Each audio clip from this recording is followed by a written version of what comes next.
हमारे एक साबका वजीर आजम ने कहा था आटा और बिजली भी कोई मसला है। हम ये कहते हैं आटा और बिजली ही मसला है। अगर गरीब आदमी जो 20,000 रुपया कमाता है, 5,000 उसका बिल आता है, वो बच्चों को खिलाए, किराया दे या बिजली का बिल दे, आपके लिए मसला नहीं है। आपको बहुत बिजली मिलती है, आप हीटर पर रोटी पकाते हैं, आपके लिए क्या मसला? मसला तो गरीब के लिए। जिससे जाकर पूछो तुम्हारे पास खाने के लिए आता है, तुम कैसे बिजली जलाओगे? जब उसे 300 रुपए बिल आएगा, वो शौकत नवाज मीर को आर्मी एक्शन कमेटी को दुआएं देगा। हम ये कहते हैं, अपना हक मांगते हैं 350 मेगावाट।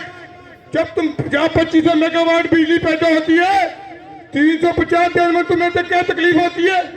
हमारे एक साबका वजीर आजम ने मुशर्रफ दौर में भी मंगला तहरीक चली थी, तब कहा गया था कि इनके क्या मुतालबात है। तब हमारा यहाँ का वजीर आजम बेगैरत वजीर आजम था, जिसका नाम सिकंदर याद था।